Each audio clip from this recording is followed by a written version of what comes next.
Scene 3. It is night. A few weeks later. Everyone is in bed. There is complete quiet. In the Von Don's room, a match flares up for a moment and then is quickly put out.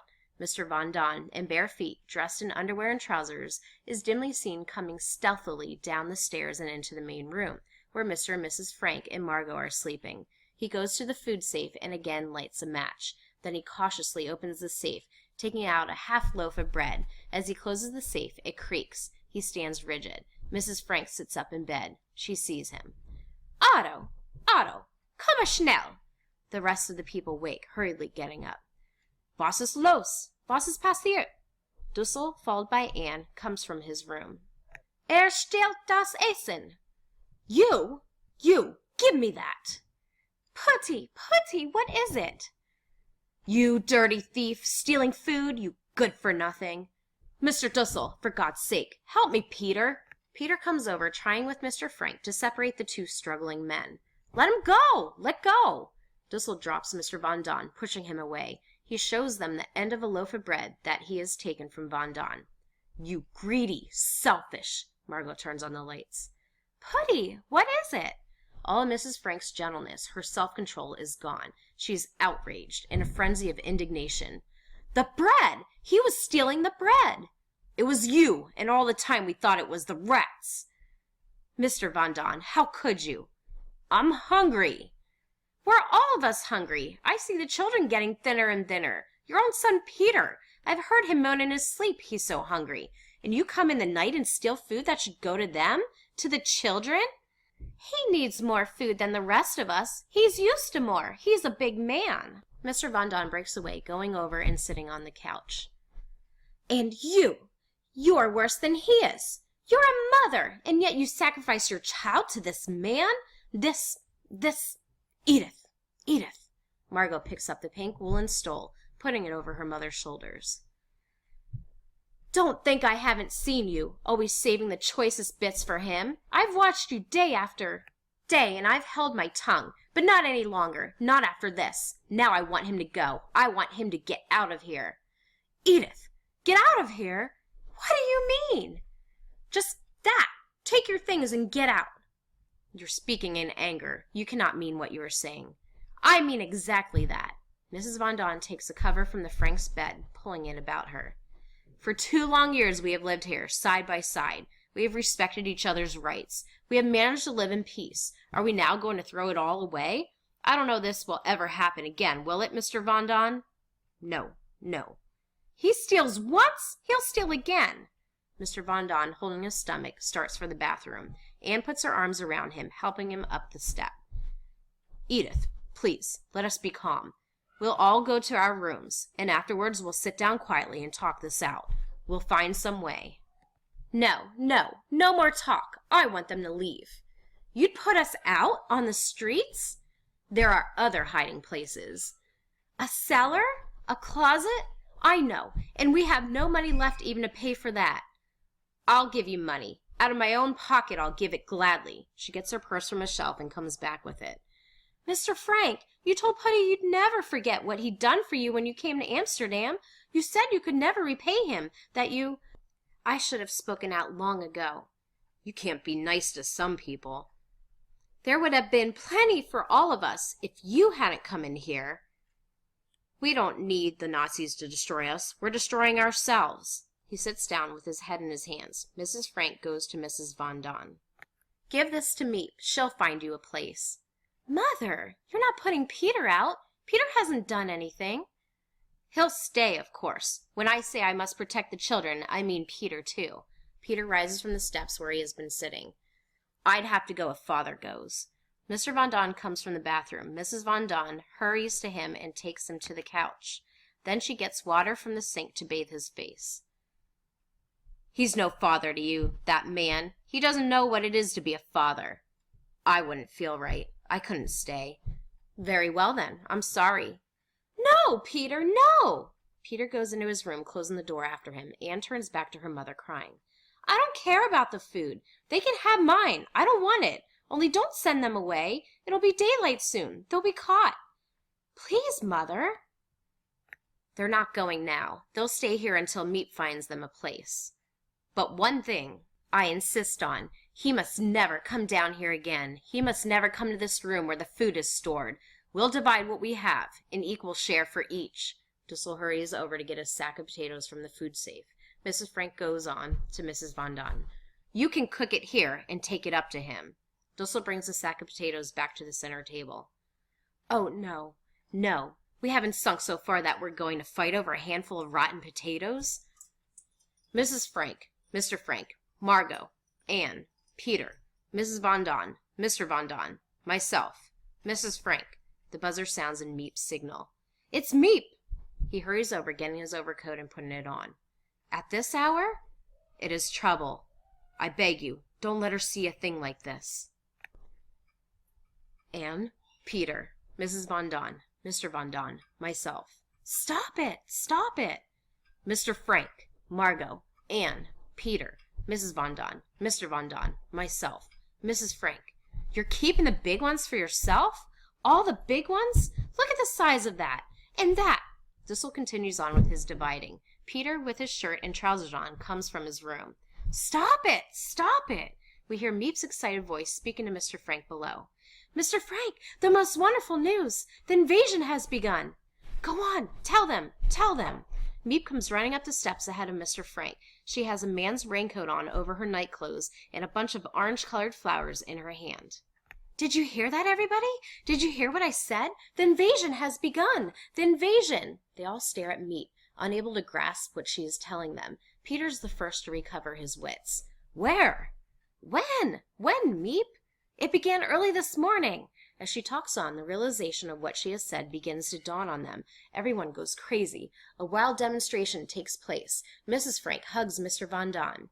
Oh, Mr. Von Don, did you hear that? Dussel embraces Mrs. Von Don. Peter grabs a frying pan and parades around the room, beating on it, singing the Dutch national anthem. Anne and Margot follow him, singing, weaving in and out among the excited grown-ups. Margot breaks away to take the flowers from Miep and distribute them to everyone. While this pandemonium is going on, Mrs. Frank tries to make herself heard above the excitement. How do you know? The radio, the BBC. They said they landed on the coast of Normandy. The British?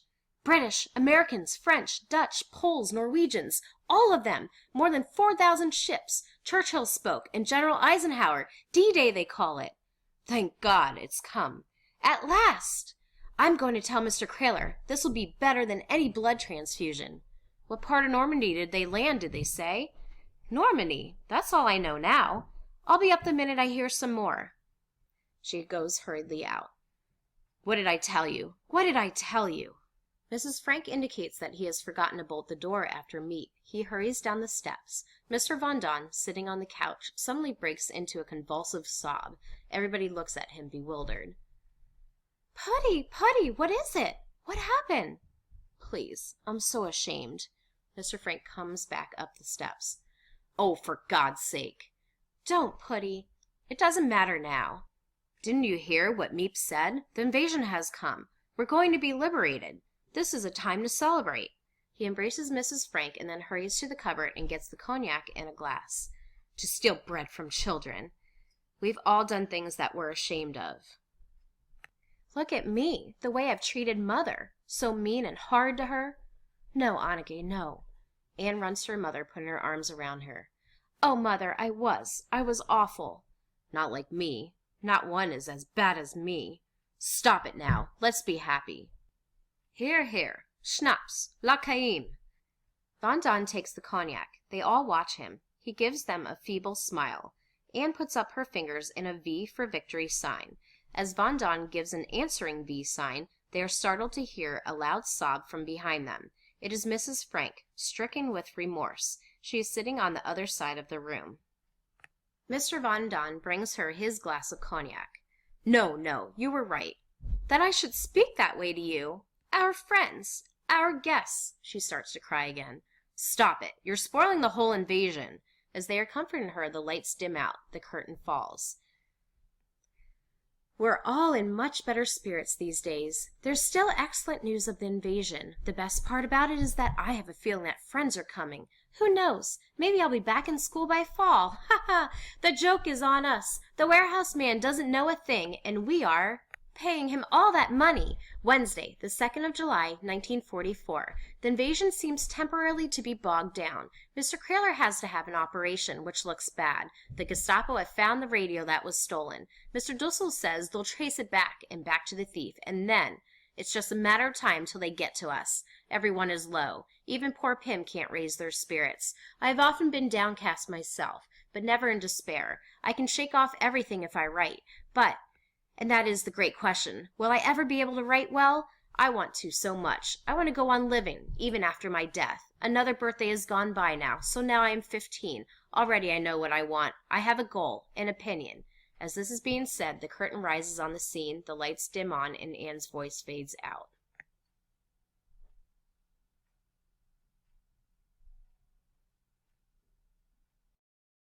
Scene 4. It is an afternoon a few weeks later. Everyone but Margot is in the main room. There is a sense of great tension. Both Mrs. Frank and Mr. Von Don are nervously pacing back and forth. Dussel is standing at the window, looking down fixedly at the street below. Peter is at the center table, trying to do his lessons. Anne sits opposite him, writing in her diary. Mrs. Von Don is seated on the couch, her eyes on Mr. Frank as he sits reading. The sound of a telephone ringing comes from the office below. They are all rigid, listening tensely. Dussel rushes down to Mr. Frank. There it goes again. The telephone. Mr. Frank, do you hear? Yes, I hear. But this is the third time, Mr. Frank. The third time in quick succession. It's a signal. I tell you, it's Miep, trying to get us. For some reason, she can't come to us, and she's trying to warn us of something. Please, please. You're wasting your breath. Something has happened, Mr. Frank. For 3 days now, Miep hasn't been to see us, and today not a man has come to work. You may have lost track of the days. You, with the diary there. What day is it? I don't lose track of the days. I know exactly what day it is. It's Friday, the 4th of August. Friday, and not a man at work. He rushes back to Mr. Frank, pleading with him, almost in tears. I tell you, Mr. Krahler's dead. That's the only explanation. He's dead and they've closed down the building, and Miep's trying to tell us. She'd never telephone us. Mr. Frank, answer that. I beg you, answer it. No. Just pick it up and listen. You don't have to speak. Just listen and see if it's Miep. For God's sake, I ask you. No. I told you no. I'll do nothing that might let anyone know we're in the building. Mr. Frank's right. There's no need to tell us what side you're on. If we wait patiently, quietly, I believe that help will come. There is silence for a minute as they all listen to the telephone ringing. I'm going down. He rushes down the steps. Mr. Frank tries ineffectually to hold him. Dussel runs to the lower door, unbolting it. The telephone stops ringing. Dussel bolts the door and comes slowly back up the steps. Too late. Mr. Frank goes to Margot and Anne's bedroom. So we just wait here until we die. I can't stand it. I'll kill myself. I'll kill myself. For God's sake, stop it. In the distance, a German military band is heard playing a Viennese waltz. I think you'd be glad if I did. I think you want me to die. Whose fault is it we're here? Mrs. Von Don starts for her room. He follows, talking at her.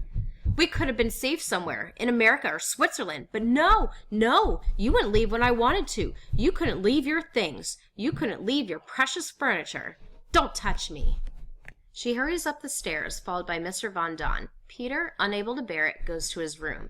Anne looks after him, deeply concerned. Dussel returns to his post at the window. Mr. Frank comes back into the main room and takes a book, trying to read. Mrs. Frank sits near the sink, starting to peel some potatoes. Anne quietly goes to Peter's room, closing the door after her. Peter is lying face down on the cot. Anne leans over him, holding him in her arms, trying to bring him out of his despair. Look, Peter, the sky. She looks up through the skylight.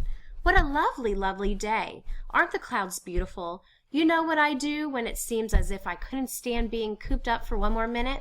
I think myself out. I think myself on a walk in the park where I used to go with Pim, where the jonquils and the crocus and the violets grow down the slopes. You know the most wonderful part about thinking yourself out? You can have it any way you like. You can have roses and violets and chrysanthemums all blooming at the same time. It's funny. I used to take it all for granted, and now I've gone crazy about everything to do with nature. Haven't you?